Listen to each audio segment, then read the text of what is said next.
Fazer esse evento maravilhoso se tornar realidade, né? E é com muito carinho, né, que nós recebemos hoje o Jeff Gomes, né, que é uma pessoa incrível, que eu tive a oportunidade de conhecer em 2009, quando ele veio fazer um workshop aqui no Rio de Janeiro. E ele ama o Brasil e simplesmente é conhecido como o guru do storytelling, que é o contador de histórias, né? E a transmídia de grandes milestones, né? Marcos do século como Star Wars, Avatar, Transformers, grande lançamento agora que foi o Ultraman, que está na Netflix. Hoje eu soube também que ele também participou do Godzilla, do King Kong, e ele fica grande parte do tempo dele se dedicando a cuidar dos personagens da Disney, né? Do Marvel Studios também.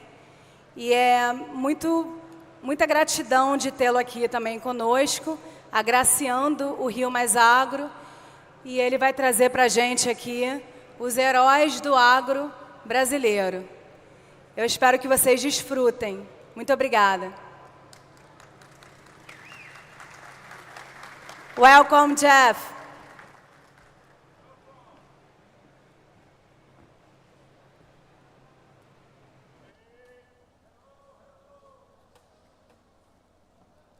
Wow, thank you so much. Thank you.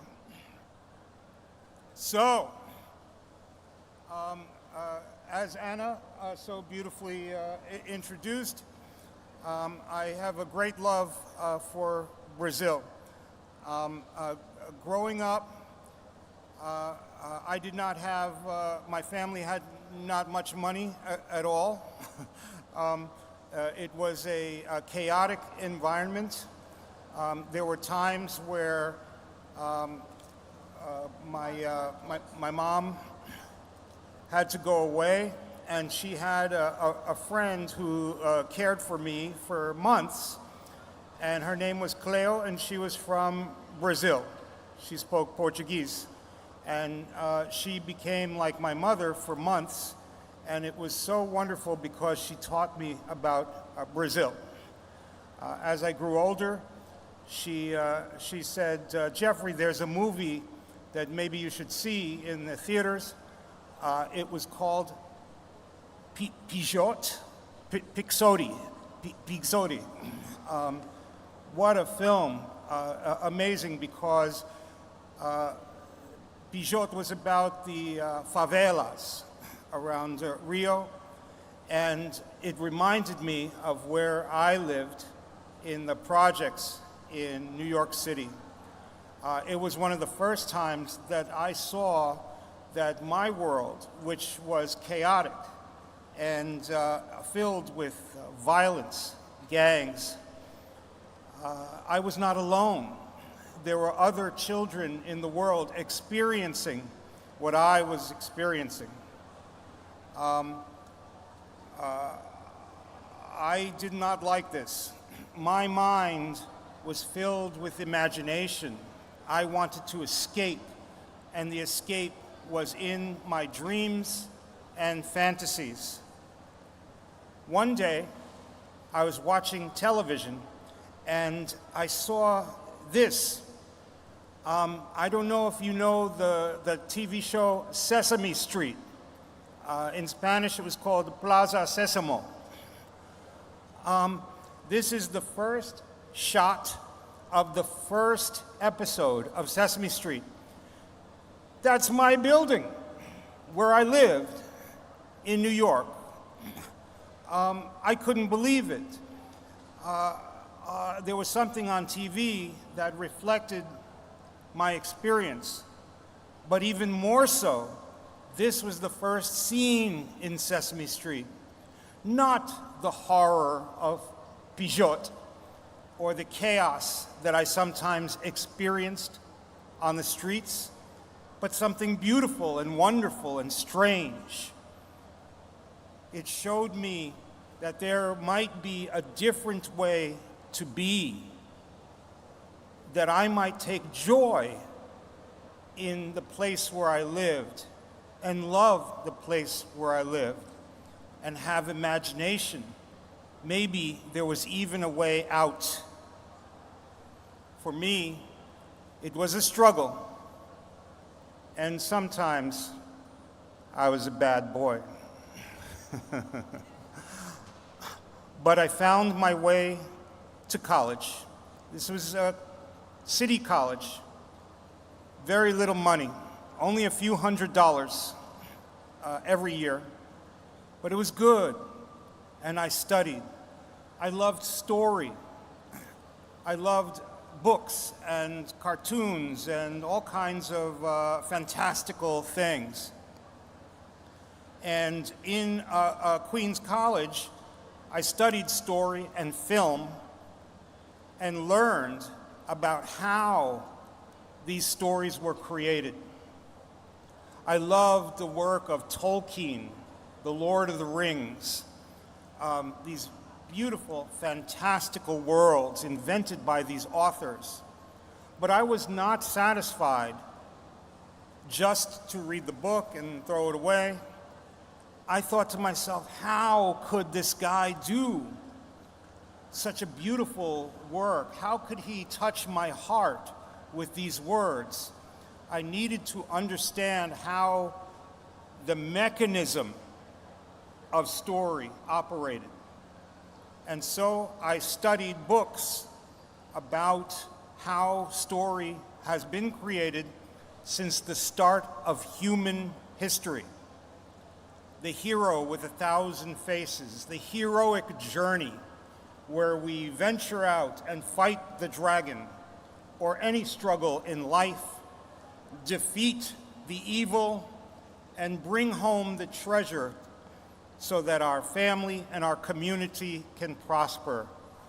This is hardwired, I learned. It's in our brains. We feel it. Each of us wants to be the hero of our own life. I wanted to express myself so much, and I hope there's a word in Portuguese for nerd. I was a nerd.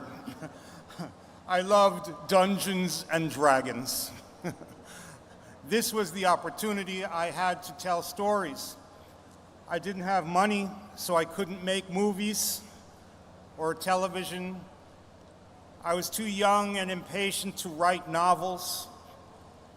So Dungeons and Dragons, where I told a story to a bunch of guys. You know, they were rockers, tough guys, going, "Gomez, what is this?"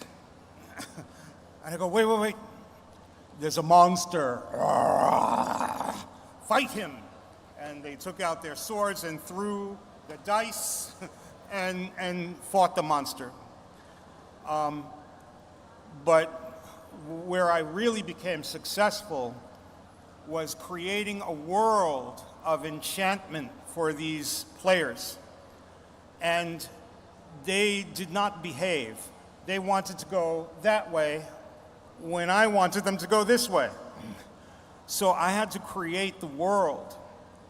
And what I realized was that, and this is the important part, narrative is not linear. The story is not one straight line. Story is like this. It goes everywhere. Our story, our world, is an open narrative. Anything can happen. So we need to step back far enough to see where the story can go. Remember that as we discuss our heroes.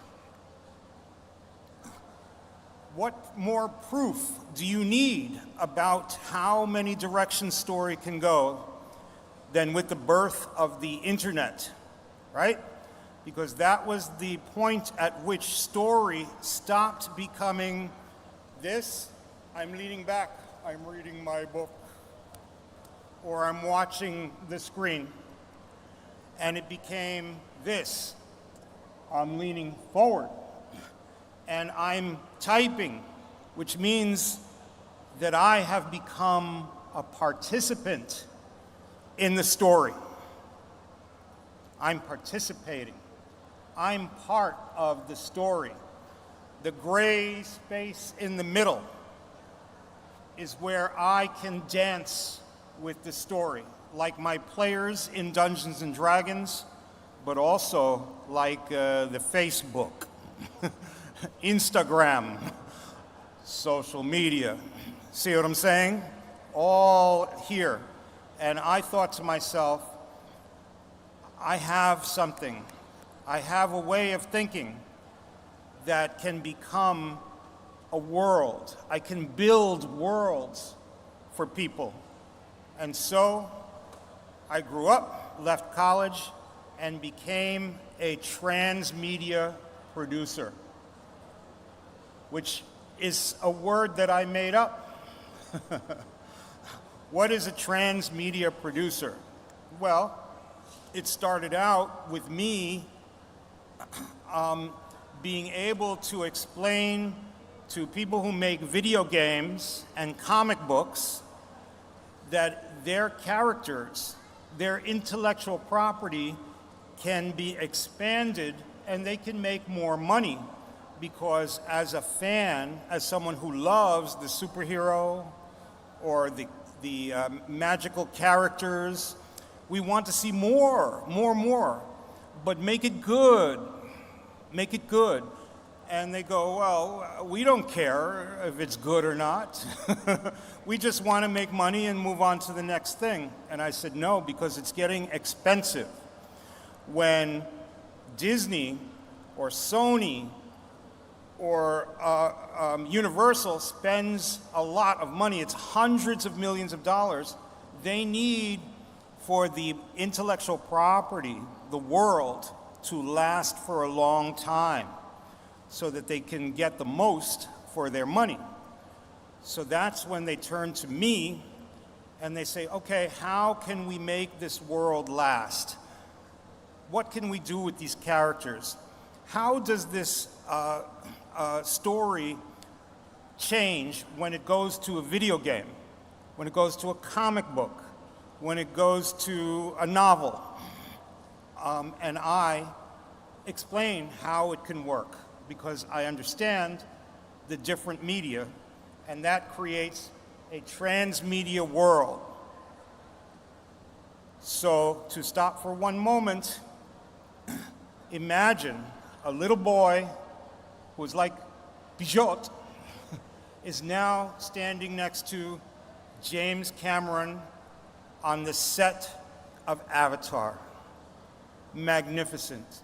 My wildest dreams were coming true because I was advising him about how these creatures, what their culture was like, what it means, I see you, all of these elements that came together to create that movie and the second movie and the whole Avatar universe. I did this again and again with these fantastic worlds, including Ultraman, which just came out on Netflix, Ultraman Rising, which is a hugely popular movie. I love it so much. I worked on Ultraman. Then, one day, Brazil came to call, and they said, come to Global Network and talk to us about this transmedia practice and these technologies. And so I came, they flew me in a helicopter, and I got to address Global in Rio de Janeiro, and it was just so wonderful.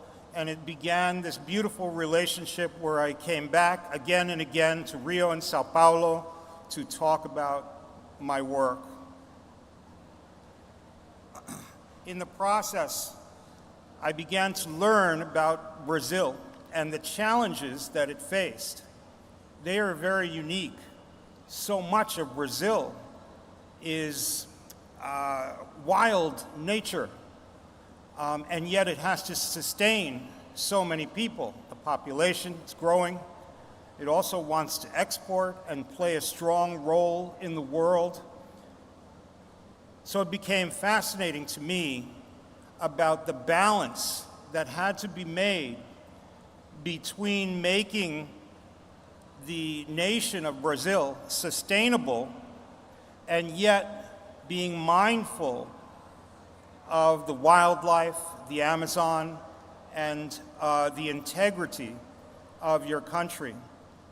And what I discovered, thanks in part to Rio+Agro, which is a wonderful organization, was that there were heroes in your history who thought in very interesting ways. I identify with people who think in strange ways, as you know. I'm a nerd. So let me tell you a little bit about some of these people, which turned out to be so important that they had an impact on the entire history of Brazil. Now, you will forgive me if I mispronounce some of these names. Luis Fernando Cirne Lima. And these are in no chronological order. They just came to me, and I'm telling you about them. So, Luis is interesting because in the early 1970s, in the face of the rising population, but not so much the technological development, there was a problem of agriculture. They were still using old machines. And so somebody new had to come and envision a different way to approach agriculture in Brazil. Lima, who had these remarkable ideas, very technical ideas, was selected to lead a new public company, Empresa Brasileira de Pesquisa Agropecuaria. I don't know, maybe. Embrapa. I love that word. And he assembled a team to face the challenge. Lima's people, they defined the objectives and functions of agricultural research.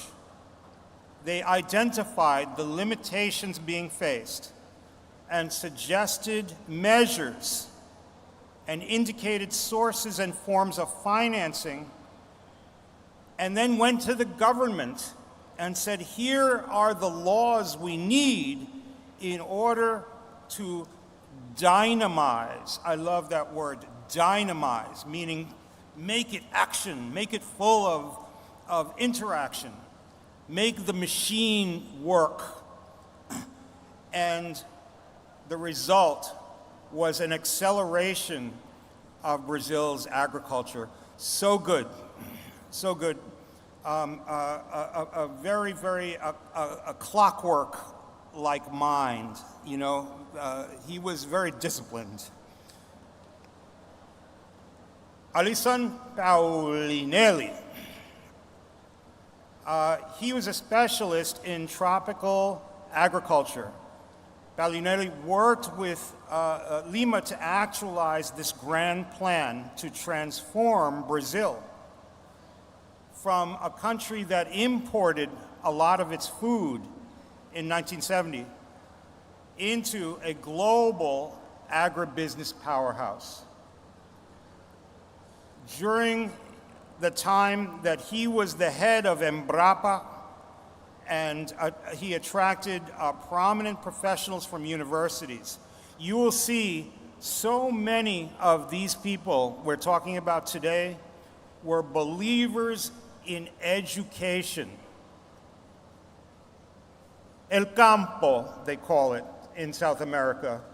the country is for, you know, simple folk. That meant dumb. No, no. Those people can learn and ought to learn.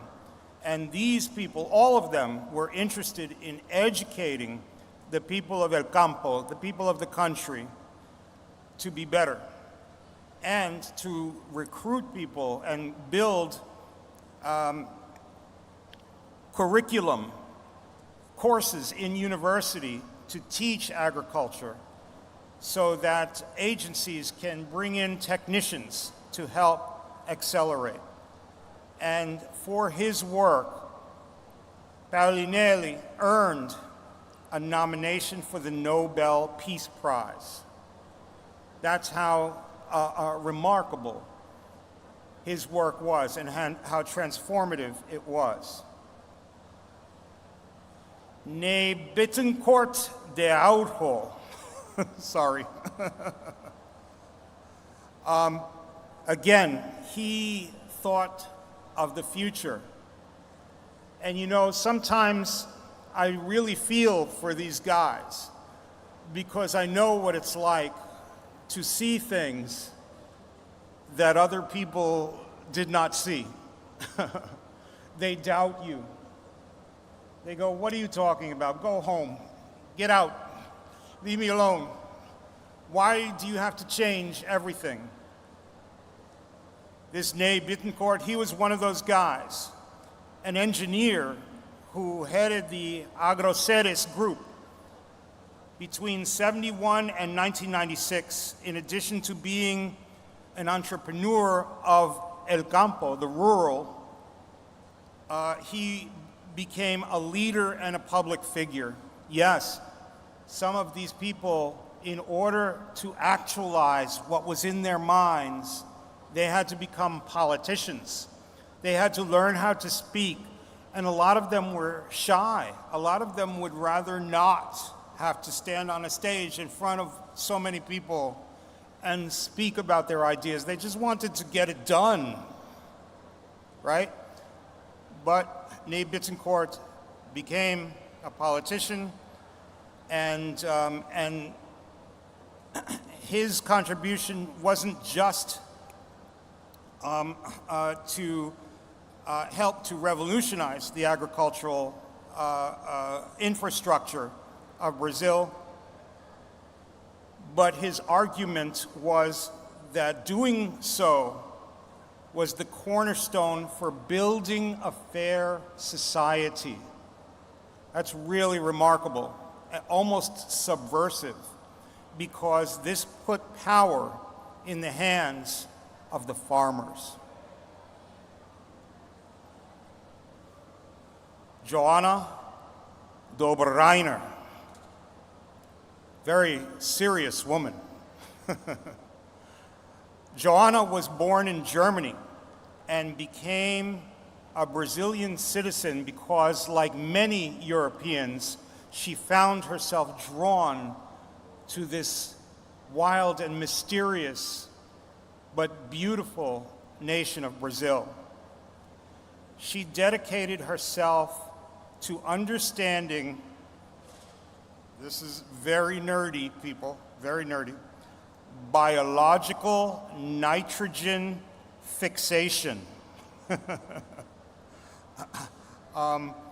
What does that mean? Well, the innovations she developed were fundamental to the competitiveness of Brazilian soybeans and to the country's success in the adoption of bioinputs in agriculture.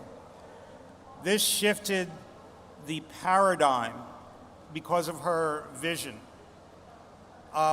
It allowed for the proliferation of soy, much, much more than what had existed before. And it stabilized the entire foundation of Brazilian agriculture. Year after year, it grew.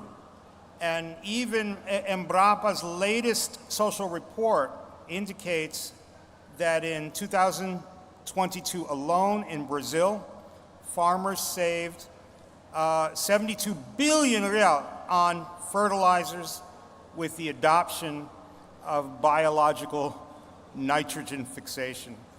Truly, truly innovative scientist, very focused woman. Let's go all the way back to the previous century. Luis Vicente de Souza Queiroz. As a businessman and patriot in the early 20th century, Queiroz quickly realized that Brazilian agriculture would need to be professionalized.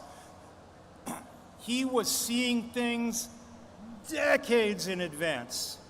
He knew the way that the people who built the trains in the United States envisioned a nation that was going to grow to cover the entire continent. He saw this for Brazil.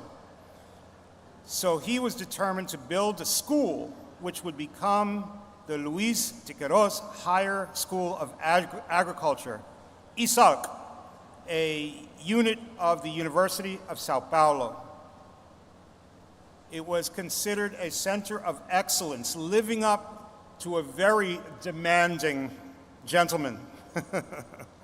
It has trained thousands of agro leaders and has been recognized nationally and even internationally for its contributions in the areas of agriculture, environment, biology, and applied social sciences. A man who envisioned a learning institution dedicated to agriculture, revolutionary for its time. Pedro de Alcântara de Orleans e Bragança. Dom Pedro for short. He was the emperor of Brazil. That's quite an achievement. But what was remarkable about this man was that he believed that the power of Brazil would emerge in its agronomic capability. He was determined to increase trade with Europe, and he focused on coffee to realize his vision. And of course, coffee became this tremendous export for Brazil. Here's something to me, again, that is fascinating and that a lot of these heroes have in common. He did not like slaves. He did not like slavery, the concept. Why? The fundamental definition of slavery is to avoid education. Why, in his mind, would you not educate a man? He believed that farmers should be trained to improve the country and nationalize agriculture. As emperor, eventually, it took him a long time, he abolished slave labor in Brazil. A deep believer in science and research, he called upon his close friend, Louis Pasteur, to help him combat yellow fever in Brazil. This was a struggle that would last even beyond his years. Still, remarkable to me that he was able to accomplish these things. Edmundo Navarro de Andrade, known as the father of eucalyptus culture in Brazil. He was responsible for planting 24 million eucalyptus trees in Sao Paulo. He had brought them over from Australia. He believed in arboriculture. He took it upon himself to stimulate the forestry cultivation across the country in the early 20th century. He traveled the world in search of new techniques to achieve the greenery necessary not just to make Brazil beautiful, but to enrich Brazil's soil. After a career in government and academia, he created the Horto de Aimores, the grandest of gardens of Companhia Paulista, where the largest eucalyptus plantation existed. Again, can you see the pattern? They were a little bit crazy,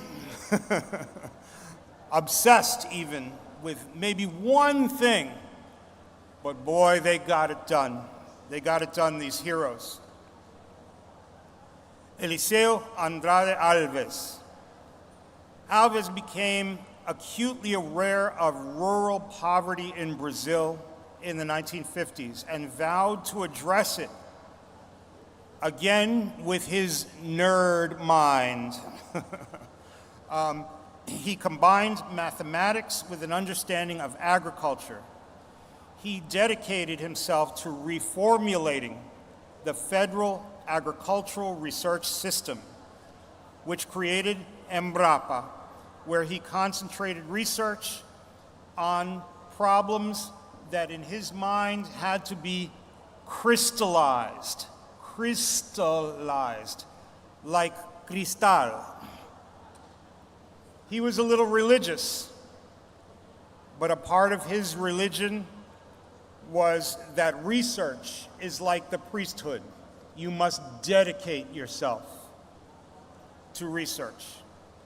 He recruited the support and pressured society to convince farmers and enable them to understand that science and technology were the most efficient tools for resolving the social, economic, and environmental conflicts arising from agricultural development.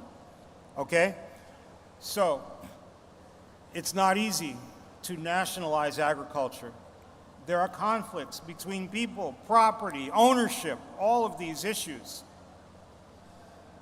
He found ways by uniting people and making them aware that a system needed to be built for all of us to work together. Jorge Petribu, chairman of the board of Usina Petribu, the oldest and largest continually operating sugarcane factory in the world. Founded in 1729 in Lagoa de Itenga, in the interior of Pernambuco. The company has an outstanding presence in industrial production of sugar, ethanol, energy, and carbon dioxide. Petribu had a strong affinity for the natural world, so he wished to accomplish this without destroying Brazil's natural landscapes. Under his oversight, the company stands out for its commitment to sustainability, producing clean energy for its own operations and disposing of wastes correctly. Very dynamic thinker, and one of the heroes who understood the importance of integrating agricultural development with the natural Brazilian environment. Everybody loves this picture. Celso Garcia Cid, in the 1940s, he was a rancher and realized that in order to support a growing Brazil, there needed to be more cattle. Now, this was a man who thought about cows a lot. He was fascinated with India, and he imported Indian cows, zebu, but they did not adapt to the environment well. So he became determined to breed these animals from India with Brazilian cattle. The ones that survived were very strong, very powerful. Today, it is said that around 80% of the national cattle of Brazil possess zebu genetics, made up of the breeds that he brought from India. A stunning impact one man had on Brazilian agriculture. And Barbosa Lima Sobrinho, viewed as one of the greatest journalists in Brazilian history, Sobrinho realized that agriculture would empower his nation, and he tirelessly promoted the status of sugarcane farming in the 1940s. He was a lawyer and politician later in his career, and he advocated for freedom of the press to investigate corruption and tell the stories of the common folk. Again, you see throughout this history, there is the desire to push away the people of El Campo, and yet the farmers, they have dignity, they have influence, and he celebrated their stories. He would lead the Brazilian Association of the Press 3 times, and he lived to 103 years old. I think Anna was one of the last people who interviewed him when he was 101 years old. Isaac Ferreira Leite, the man, the hero of Brazilian coffee. Leite founded the Cojupe, I think that's how to pronounce it, which became the largest cooperative of coffee growers in the world. He went on to organize the supply chain of this sector while leading the co-op for over 50 years. Again, they thought about one thing and did it really well. Masters. Finally, Roberto Rodrigues, the Minister of Agriculture, Livestock and Supply, one of our most recent heroes. He promoted the complete restructuring of that institution to conform with 21st century concerns. He worked on biotechnology laws, organic products, rural insurance, new ways to market. He even regulated health protection for the farmers, expanded Brazilian agricultural trade, and implemented the foundations of Brazilian agriculture today. He was an advocate for the cooperative system. He promoted self-management and international trade at greater levels than ever before. He, like so many of these other heroes, was able to step back and see the system. What do these 13 agri-heroes have in common? Well, I love what they have in common. I thought about this a lot. They were able to imagine gigantically, even though some of them were raised in closed environments, isolated. Some of them were a little strange when they were young. But wow, they imagined. They also, as they got older, were able to crystallize their vision. Crystallize meaning, I know exactly what I want. When you know exactly what you want, it's easier to get it. Then you can't just wish, oh, please, give me what I want. No. You have to understand the function. How do I get what I want? What is the mechanism? How does this work? My favorite line. I come in and go, how does this function? Today, we could not make my computer talk with the screen, but I went to the beautiful tech boys the technology boys, and I said, how does this work? Let's come up with an answer. And they explained to me the different issues, and in that explanation, we're on Zoom. That's how it's working. Zoom. Bravo, technology boys. Passionate pursuit. When you are willing to dedicate your life to what it is that you want, it becomes easier to get it because you become unstoppable. Unstoppable. All those Rio+Agro heroes, they would not be stopped. And some of them had enemies. Some of them were in danger. They pushed forward. They wanted to realize this crystal clear vision. Then to reach beyond what is possible. To reach beyond what is possible. You can sit there and go, come on, you know, to have, you're being idealistic when you think about, oh, peace on earth. That's impossible. Well, transforming an entire country sounds pretty impossible to me, but each one of these people reached beyond what they thought was possible. They wouldn't accept less. And guess what? They achieved it. Why? Because, number 6, they had the ability to bend reality. Bend reality. Why?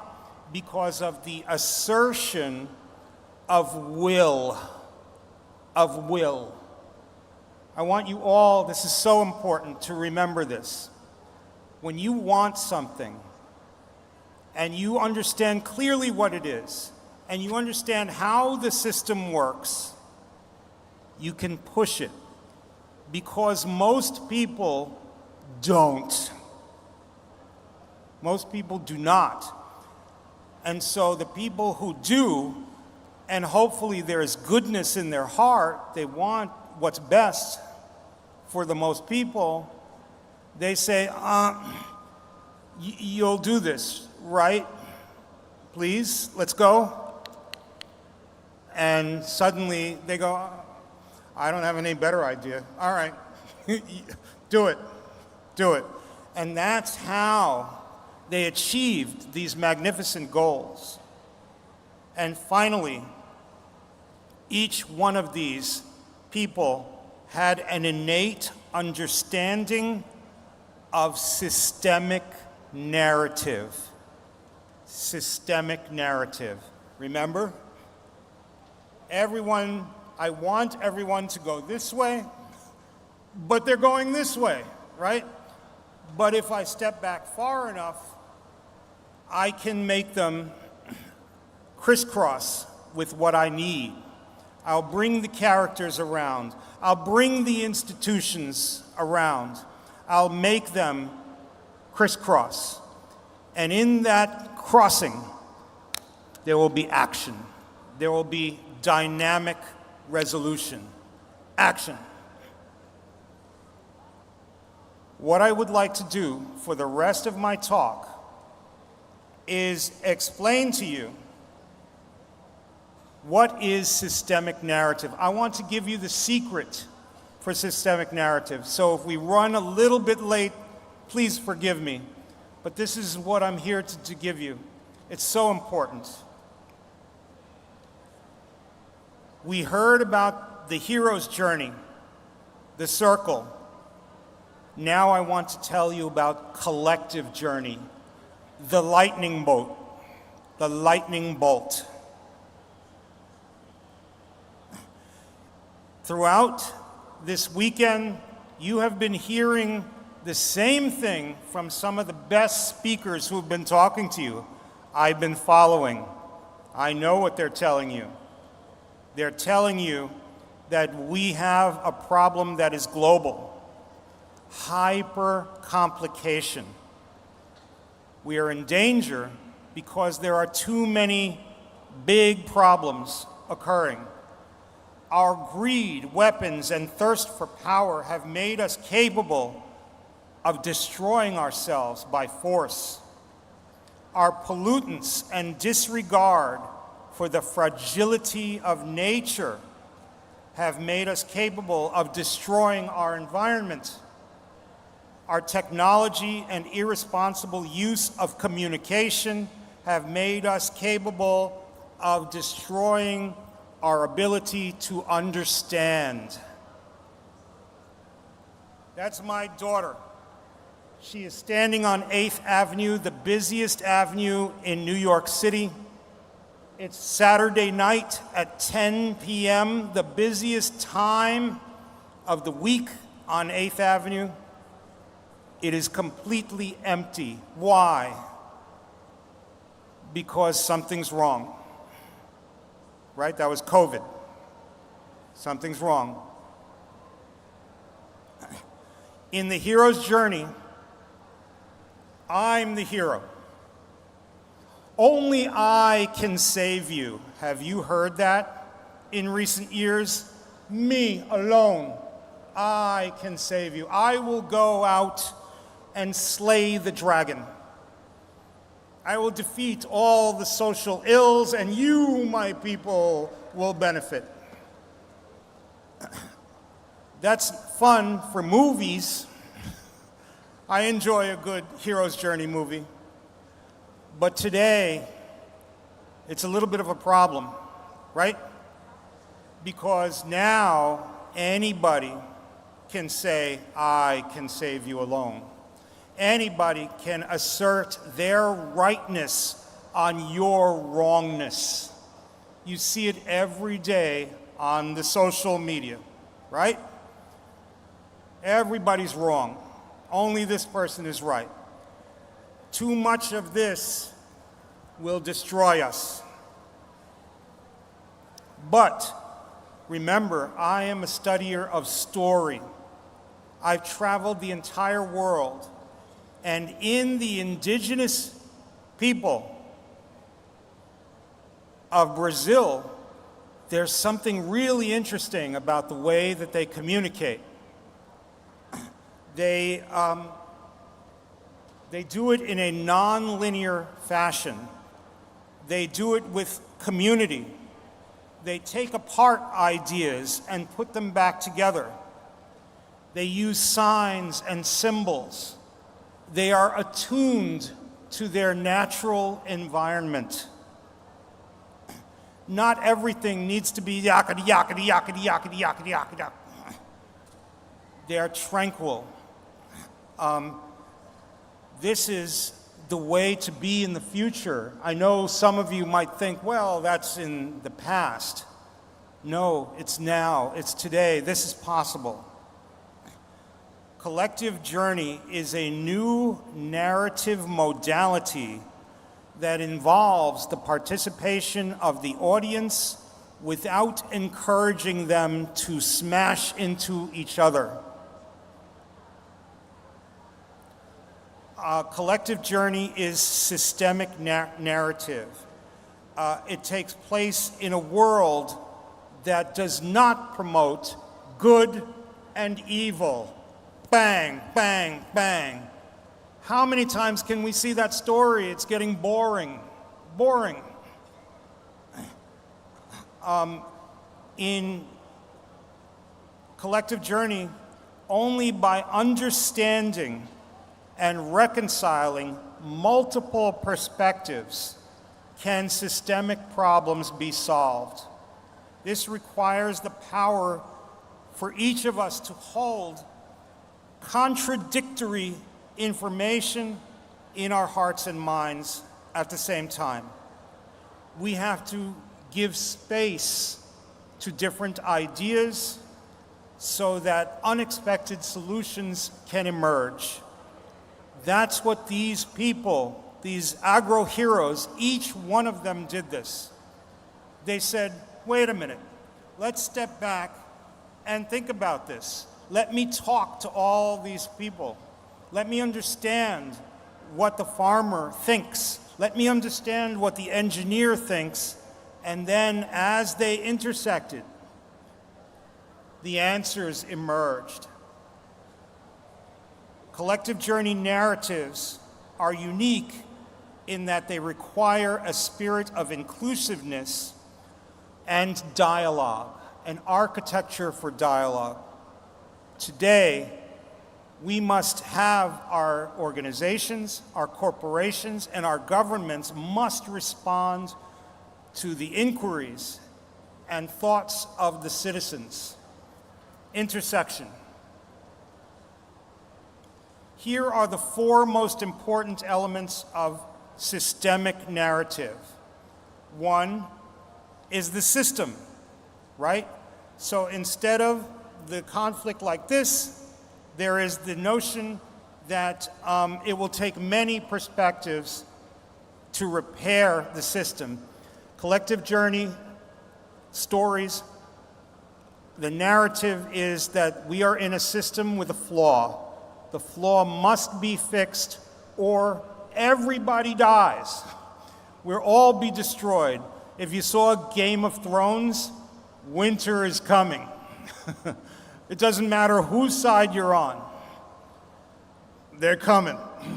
We need to fix our situation or all of us will be destroyed. Then there is perspective.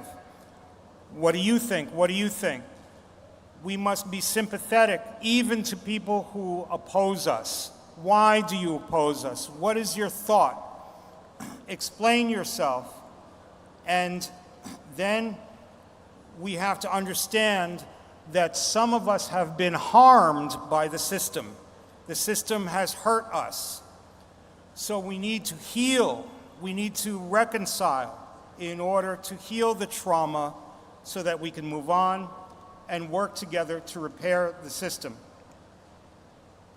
The third is third mind. In this dialogue, the answers can emerge. I have some good ideas, but those ideas are better when I talk to you. And yours are better when you talk to me. And finally, dynamic reconciliation. We might come up with the answers, but if we don't tell each other, I'm sorry for hurting you, I'm sorry we had this conflict, what can I do to fix the pain, then we're going to harbor resentment and the fight is going to start all over again and again and again. How many times can we fight Darth Vader? It gets boring. We have to end the conflict through genuine reconciliation. It is not good against evil. It is abundance and scarcity, or the perception of scarcity. Because really, we have everything that everybody needs. So there really isn't scarcity. It's just that those with abundance are holding it away from those with nothing. We must solve this systemic issue if we're going to evolve as a people. And our stories must illustrate how this can be possible. This, by the way, is the meta-crisis. These are all the different major problems that the world faces. There are ways to do this. I'm going to end my account by giving you just a little proof that this works, not just in Star Wars or Transformers or Avatar, but in the real world. Because guess what? I don't just work for Hollywood. I try to help countries, entire populations.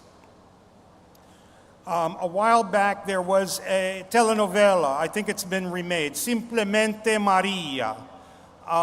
It was about a woman from El Campo, a country girl, who was saved herself by moving to the big city. She was going to marry some handsome guy, and he dumped her.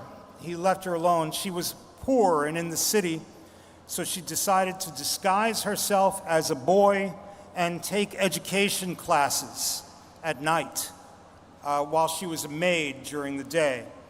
And she educated herself and became able to go and get a real job and take her child and live happily ever after. So when the people of South America saw this telenovela, suddenly millions of people in 1969, women, they demanded to be able to take classes. They wanted to educate themselves. They wanted to have real jobs. The women's movement was sparked by Simplemente Maria. And this is the Sabido method. Sabido was a person who infused lessons, instruction into entertainment, into stories. And so I have been teaching this methodology as it applies to geopolitical and national crises ever since. In Mexico, I was recruited to assist in a transmedia population activation to ask the cartels to tone down the violence. Too many people were dying. And so the population of Brazil were given stories in commercials, stories in the church, stories in the novelas, and it reminded them of their fundamental values.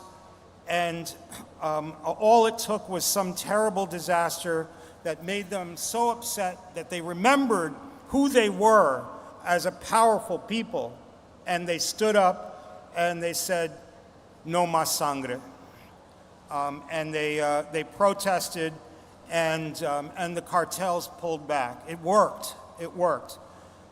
In Colombia, after the civil war was over, President Juan Manuel Santos had difficulty with the nation's youth. They were not going to college. They were not taking jobs. They were not being entrepreneurs. They called my team, and we did an analysis. Santos said, "They're lazy. They're bums. We give them everything. We solve the war for them, and they're doing nothing." And I said, "You don't understand, Mr. President, that there is something called intergenerational trauma. These kids are traumatized. We have to heal them. We have to get them to stand next to the entrepreneurs and be brave and move out from this situation. But also you must resolve the peace treaty. Sign it, get it done, and that will accelerate people's comfort." And we worked very hard on that, and guess what? It worked. It worked. And the youth of Colombia became entrepreneurs, became more active. Even in Australia, where the Aborigines, the indigenous Australians, remained in poverty, they couldn't get through university. We went there and we found out that they too were traumatized and have not reconciled with the white Australians. We developed programs that were inserted into these universities to bring these kids through to graduation, and almost immediately it rose. All these methodologies used systemic narrative techniques. So these things can be designed. I'm glad to talk more about them with you. I have seminars on the web where I discuss some of these, and it just really works. To save our world, we have to understand collective journey. We must reconcile our differences and heal our wounded system so that we can continue to prosper and continue to celebrate the beauty and majesty of Brazil. Thank you so much.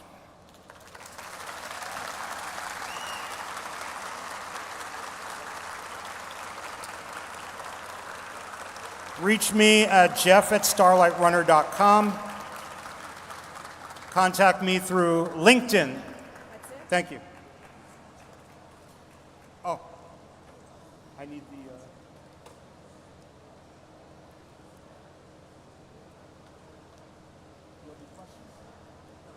No? Oh, okay, sorry.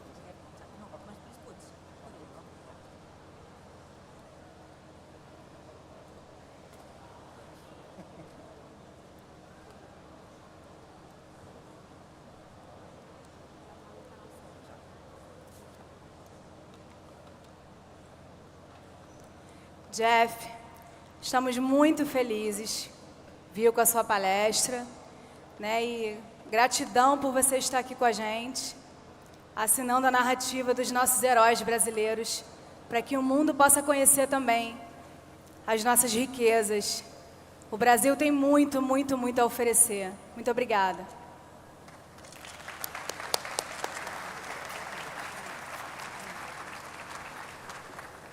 Eu gostaria de convidar ao palco, antes pedir para que todos permaneçam, que nós vamos ter a cerimônia de abertura, vai ser linda.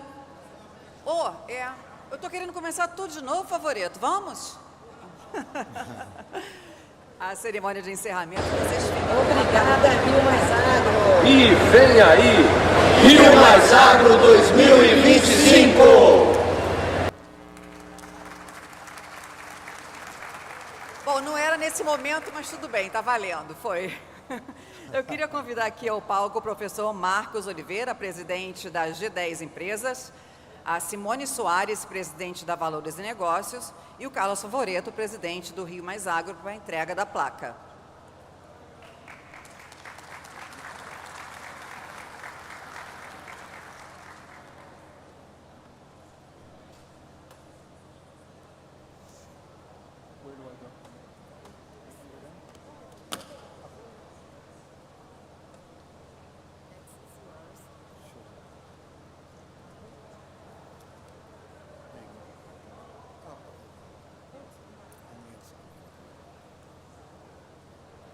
Oh, me? What?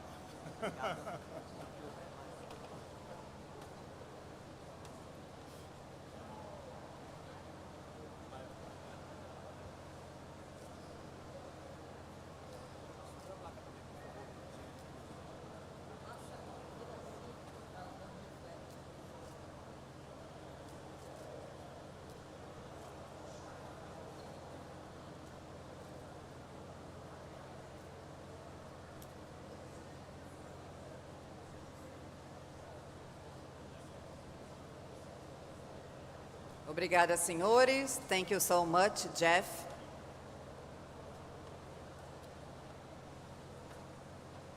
Queria só parabenizar o Carlos Favoreto por esse lindo evento.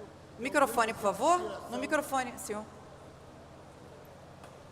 Eu queria, antes de entregar a placa aqui ao Jeff, parabenizar o Carlos Favoreto, que é um dos maiores empresários, não só do estado do Rio de Janeiro, como do Brasil, por esse lindo evento, de muito conteúdo, muita conexão, e dizer a você que todos os empresários do Grupo G10, a partir de 2025, está com você. Gente, uma salva de palmas para esse cara aqui, ó. E entregar aqui a placa ao Jeff, que veio lá dos Estados Unidos para nos presentear uma palestra maravilhosa, com tanta arte, com tanta cultura, também merece muita palma. Obrigada, professor. Thank you, Jeff. Obrigada, Favoreto.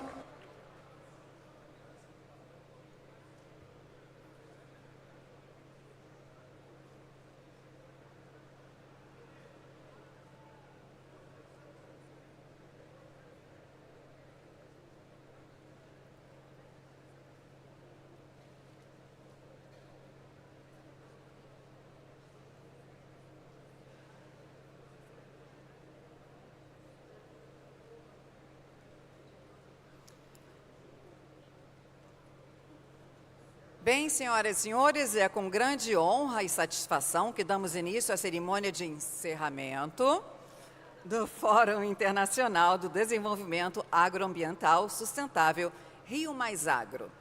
Hoje celebramos não apenas o sucesso deste evento, mas também o esforço e a dedicação de todos os envolvidos. Iniciamos esta cerimônia convidando ao palco e agradecendo o esforço, empenho dos principais atores dessa iniciativa. Carlos Favoreto, presidente do Rio+Agro. José Carlos Polidoro, assessor do Ministério da Agricultura e Pecuária. E Dr. Deodalto, secretário de Agricultura, Pecuária, Pesca e Abastecimento. Também gostaríamos de expressar nossa profunda gratidão aos nossos patrocinadores, cuja generosidade e apoio foram fundamental para a realização deste evento. Chamamos para subir ao palco e receber nossas homenagens. Paulo Renato Marques, presidente da ENCERRAMENto, empresa de pesquisa agropecuária do Estado do Rio de Janeiro. Sérgio Salles, superintendente da rede da Caixa.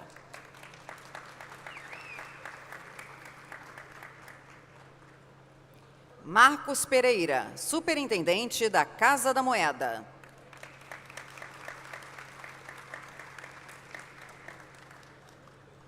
Robson Carneiro, presidente do SEBRAE, e o senhor Antônio Alvarenga, diretor superintendente do SEBRAE.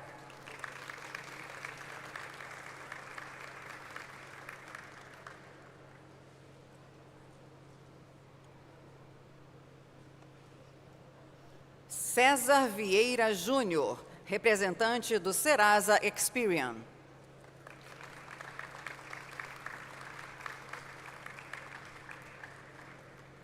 Apex Brasil, que por questão de agenda não temos um representante neste momento. E a Nil Copay TV, parceiro de mídia, representado por Sebastião Garcia, apresentador do AgroMais.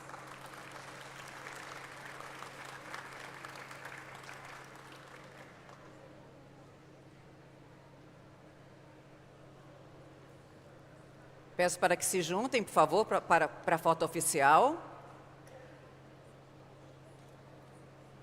Podem se juntar, por favor, ao centro, para a foto oficial.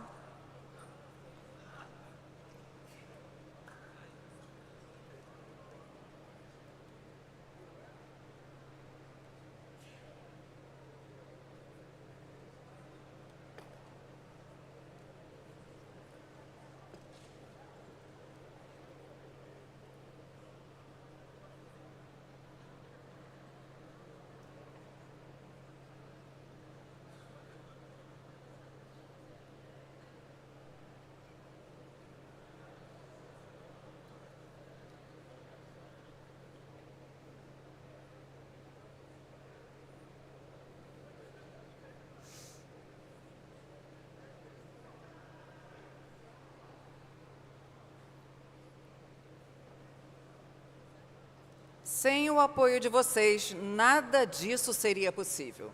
Obrigada por acreditarem em nossa visão e por investirem em um futuro melhor. Muito obrigada. Eu peço aos senhores que desçam do palco, por gentileza, voltem aos seus lugares, só permaneçam no palco o senhor Carlos Favoreto, o senhor José Carlos Polidoro e o Dr. Deodalto.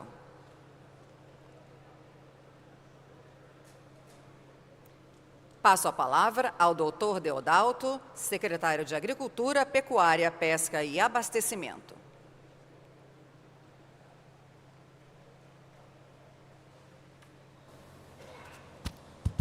Boa noite a todos. Primeiramente, agradecer a Deus. Eu quero aqui agradecer principalmente você, Carlos Favoreto, por ter trazido esse evento tão magnífico para o nosso Estado. E eu fico honrado está ocupando a pasta como secretário de Agricultura, Pecuária, Pesca e Abastecimento do Estado. Hoje, no encerramento, é só o agradecimento. Agradecer a todos os funcionários que nos proporcionaram esse evento, agradecer à imprensa aqui, que deu uma cobertura maravilhosa. Quero aqui agradecer, principalmente a nossas convidadas da Agricultura, na presença do Paulo Renato, que é o presidente da EMATER, que foi parceiro desse evento. Agradecer também a FIPERJ com o Zé Carlos, o PH à frente da Defesa Agropecuária e o Marcelo, presidente da Emater. Estamos aqui muito honrados em fazer parte desse evento e pode contar conosco. Já vi aqui um breve vídeo do Rio+Agro do ano que vem. Pode ter certeza que o governador Cláudio Castro tem a sensibilidade, não pôde estar presente, mas estará apoiando novamente esse evento e trazendo para o nosso estado. Já recebi vários telefonemas querendo uma agenda comigo na semana que vem, na outra semana já está lotado, graças a esse evento que está movimentando o nosso estado. Então eu agradeço de coração a sua sensibilidade de trazer esse evento para o Rio de Janeiro. Muito obrigado a todos e uma boa noite.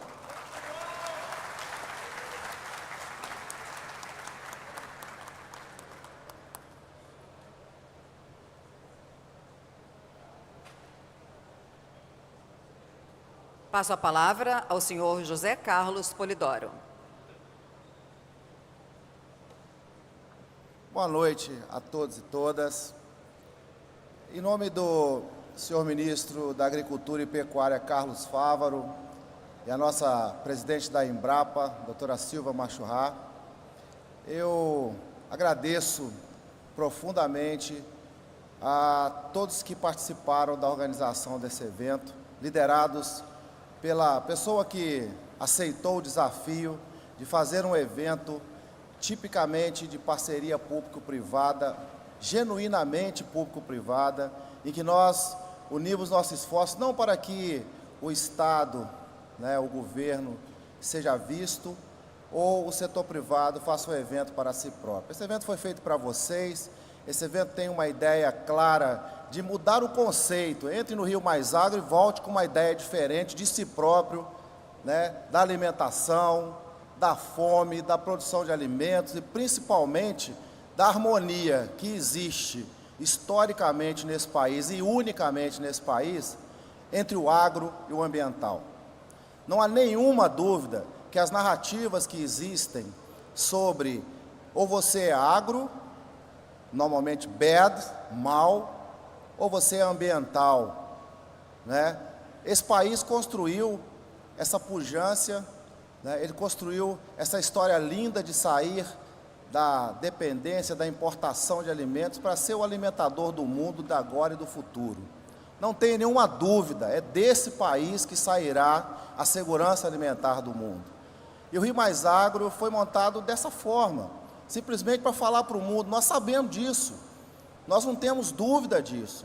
Aqui dentro nós resolveremos entre nós, com eventos como esse, a nossa maneira de pensar, como o Jeff acabou de colocar aqui, os heróis pensam e agem pela coletividade, E a coletividade é que nos trouxe até aqui. Meu irmão Carlos, sinceramente, nós nos conhecemos e convivemos há menos tempo do que parece, porque para fazer algo dessa forma, para ele trazer essa equipe como o doutor Marcelo, e aqui eu falo Marcelo e quero homenagear toda essa equipe que em menos de um ano construiu essa coisa maravilhosa que está acontecendo aqui, é só se a pessoa já estiver preparada para isso. Nós só nos juntamos para fazer algo que nós já estávamos preparados e tínhamos parceiros como o governo do Estado, doutor Deodaldo, que nem pensou em nenhuma, nem duas, nem três vezes para poder apoiar o evento, porque entendeu que o Rio de Janeiro é o lugar certo para fazer isso. Então, eu só queria dizer uma coisa que é fundamental para todos nós. É como nós temos uma juventude que está preparada para transformar esse país. Eu vou citar aqui o nome da minha pupila, Bruna Mello, que representa toda essa juventude. Eu fui um jovem sonhador quando cheguei ao Rio de Janeiro para estudar na Universidade Rural, e aqui estou tendo a honra de dizer que em nome da empresa que eu trabalho e tanto amo, a Embrapa, e do Ministério da Agricultura e Pecuária, que é o ministério mais antigo da história do Brasil, que acreditem profundamente em si mesmo. Acredite profundamente nesse país. Acreditem que a cada momento nós teremos mudanças em todos os níveis, mas que o país, o Brasil, é o lugar onde as pessoas daqui a muitos anos vão entender que não se faz nada com guerra, com força e com impulso bélico ou impositivo. Esse país é do diálogo e é isso que esse evento propôs para todos vocês. Muitíssimo obrigado, do fundo do meu coração, por todos estarem aqui e apoiar esse evento.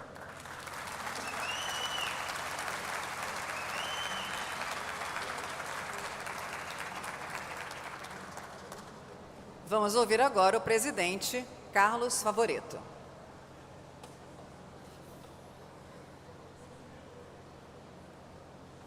Eu vou ser bem breve.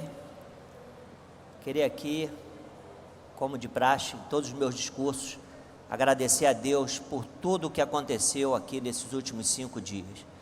Todas as minhas ações, todos os meus propósitos são dedicados a Deus. O Rio+Agro provou aqui como um evento, um marco para o nosso Brasil.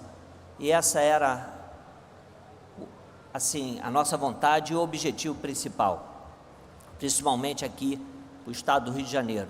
Superou todas as expectativas, onde discutimos aqui temas inovadores, sempre apoiado na ciência e tecnologia, de guarda baixa, de forma bastante democrática.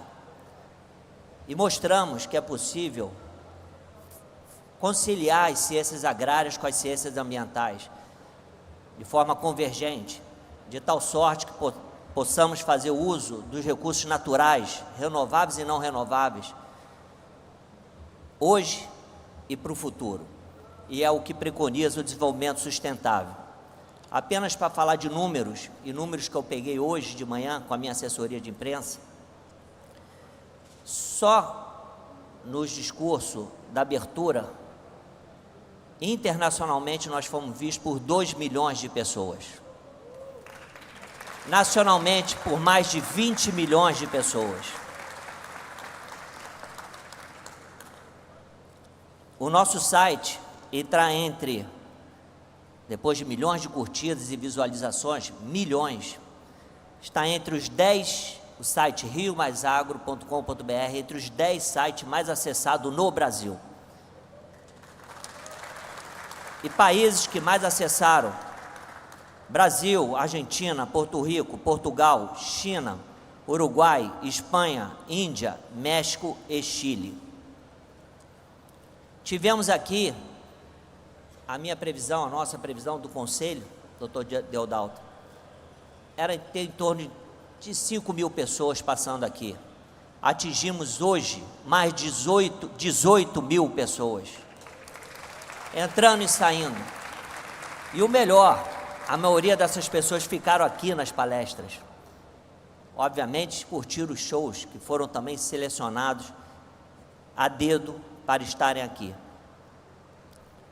Tivemos aqui representantes do Brasil, dos Estados Unidos, da Itália, da França e da China, palestrando conosco aqui, mostrando também o conhecimento e buscando principalmente o conhecimento do que é fazer agricultura sustentável, que é o segundo objetivo de desenvolvimento sustentável, assim preconizado pela ONU.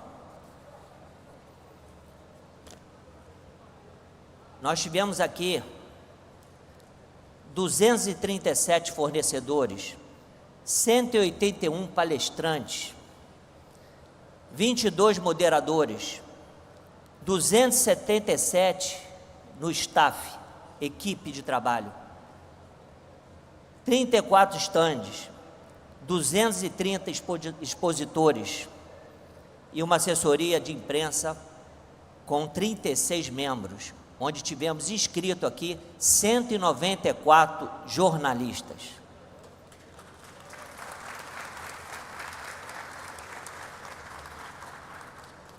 O Rio+Agro veio para ficar e consolidar como um evento para expor o melhor da nossa terra para o mundo. É o nosso slogan. Agradecemos a todos os envolvidos no evento, a minha família, ali representada pela minha esposa querida Carla Favoreto, Felipe Favoreto, Leonardo Favoreto, ao meu irmão Tiago e a minha irmã Paula. Agradeço a equipe do Rio+Agro, desde o servente até os diretores, a todos, obviamente com destaque ao Dr. Marcelo Gonçalves, a Teca Palhares e a Bruna Mello. Incansáveis, incansáveis.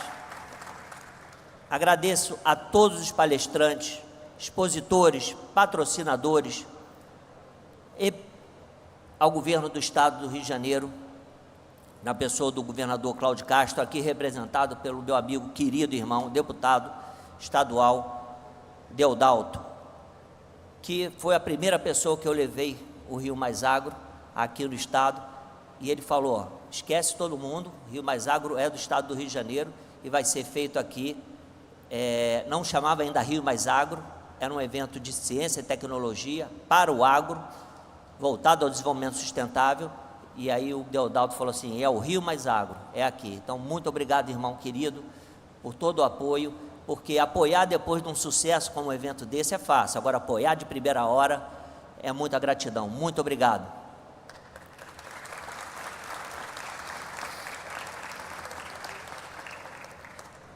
Agradeço principalmente a vocês, frequentadores, que tiveram aqui conosco esses 5 dias, curtindo, buscando conhecimento, buscando a ciência. E digo a mais, eu como doutor em ciência, empresário e também empreendedor, tenho como meu lema a gratidão, e para mim gratidão não prescreve. Então eu queria aqui agradecer muito a todos vocês. Tem um pequeno filme aqui para passar aqui, que demonstra exatamente esses 5 dias, e aí eu dou a minha palavra final.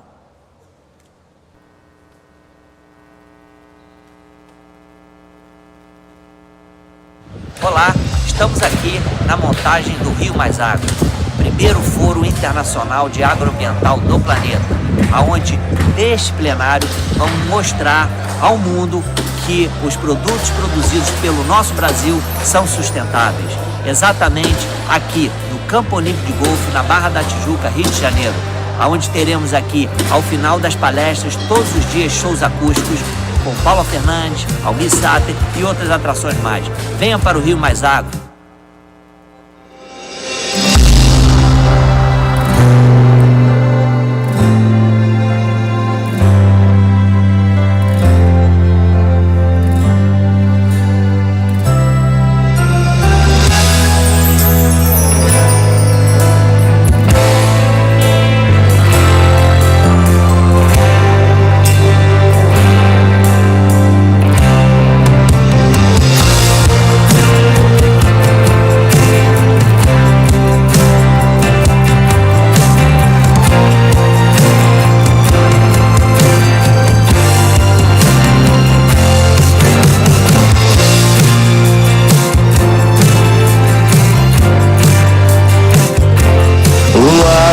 Brasil sempre vai brilhar, só precisa abraçar.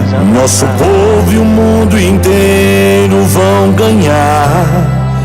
Nosso agro é um país que se empodera, e o fruto desse orgulho é o melhor pra nossa terra.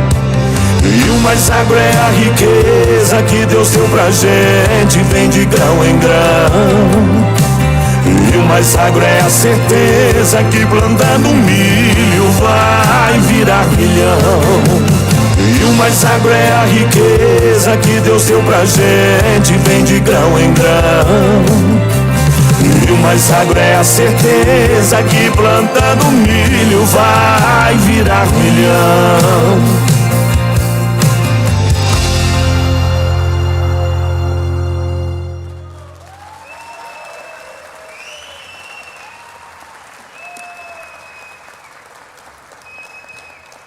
A bandeirante quebrou a minha surpresa.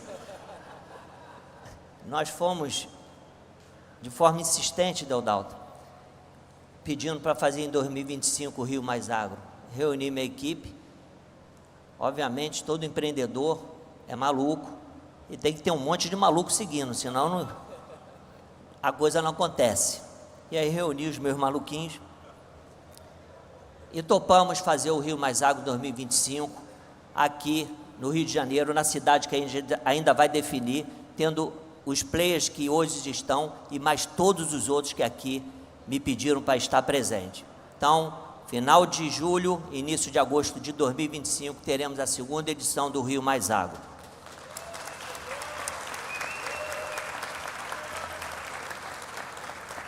Deus abençoe, cuide e guie a todos. Muito obrigado, gente.